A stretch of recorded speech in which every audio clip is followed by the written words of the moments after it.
Hatırlayacaksınız. 4. bölümün sonunda emniyet, kusursuz bir baskınla zeki bir katili köşeye sıkıştırdığını sanmıştı. Ancak kapıyı kırdıklarında karşılarında buldukları şey, günlerdir tekerlekli sandalyede oturan, çürümüş bir bedenden, yani katilin onlar için bıraktığı bir kukladan başkası değildi.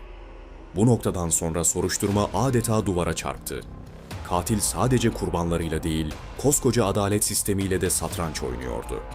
Önce Caner'in buharlaşan o imkansız ölümü, sonra Faruk'un emniyetin göbeğinde yüzlerce polisin arasında zehirli bir kalemle sessizce infaz edilmesi ve şimdi de bütün bu cinayetlerin üzerine yıkıldığı, çoktan ölmüş eski bir kimyager, dışarıda yakalanamayan, görülemeyen, her yere sızabilen bir hayalet vardı sanki. 5. bölüme, kusursuz mazerete hoş geldiniz. Şimdi nefeslerinizi tutun. Çünkü en büyük tehlike kapının dışında değil, tam karşınızda oturduğunda başlar. Metin Ersöz'ün tekerlekli sandalyedeki çürümüş cesedi, soruşturmanın üzerine atılmış bir sis bombası gibiydi. Emniyet günlerce yanlış adamın, ölü bir bedenin peşinden koşmuştu. Başkomiser, masasına geri döndüğünde tahtadaki bütün fotoğraflara tek tek baktı. Caner, Faruk'un işi ve Metin.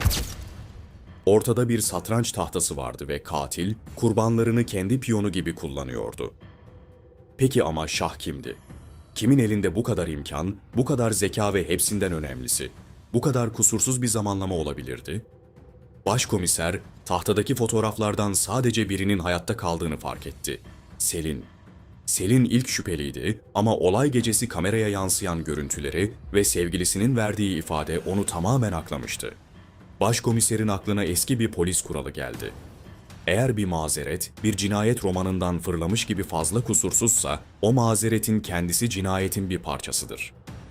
Polis, bu defa dikkatini Selin'e değil, onu aklayan o gölgedeki adama, Selin'in sevgilisine, Cem'e çevirdi. Cem'in geçmişi araştırıldığında her şey sıradan görünüyordu.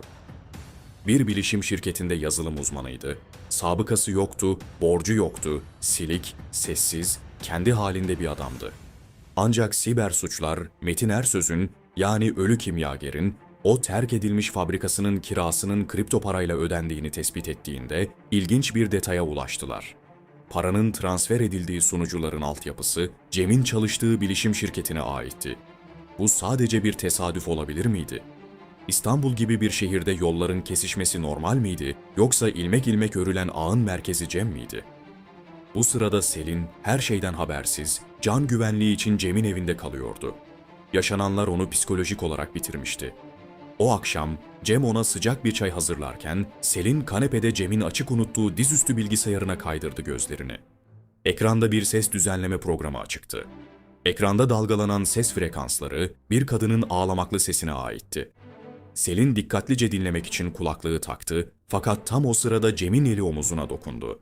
Ekranı aniden kapattı. Gülümsüyordu ama gözlerinde daha önce hiç görmediği soğuk bir ifade vardı. "Seni bu kadar korkmuş görmek beni üzüyor," dedi Cem, elindeki çayı Selin'e uzatırken. "Artık güvendesin. Caner sana zarar veremez. Faruk da cezasını buldu. Zavallı adam." Bürokrasi ve evrak işleri sonunda onun da sonunu getirdi. Selin, çay bardağını tutarken bir an donup kaldı. Kalbi göğsünü delip geçecekmiş gibi atmaya başladı. Yutkundu ve Cem'in yüzüne baktı. "Evrak işleri mi? Polis, Faruk'un nasıl öldüğünü henüz kimseye açıklamadı ki. Gazetelerde bile sadece kalp krizi yazıyor. Faruk, emniyette uzatılan bir kağıt ve kalemden aldığı zehirle ölmüştü. Bu detayı sadece başkomiser, adli tıp ve katil biliyordu." Cem'in yüzündeki o şefkatli gülümseme yavaşça silindi. Gözlerini Selin'in gözlerine dikti, sesi fısıltı kadar hafif ama bir bıçak kadar keskindi. "Mecaz yaptım hayatım. Sadece adaletin kağıt üzerinde tecelli ettiğini söylemek istedim. Çayını iç, soğutma." Selin, kucağındaki bilgisayara, elindeki sıcak çaya ve karşısındaki adama baktı. Caner'in boğulduğu gece onu aklayan adam şimdi kendi celladı olabilir miydi? Kilitli odaların kapıları tek tek açılıyordu. Ve en tehlikeli canavar dışarıda değil, Selin'in hemen yanı başındaydı.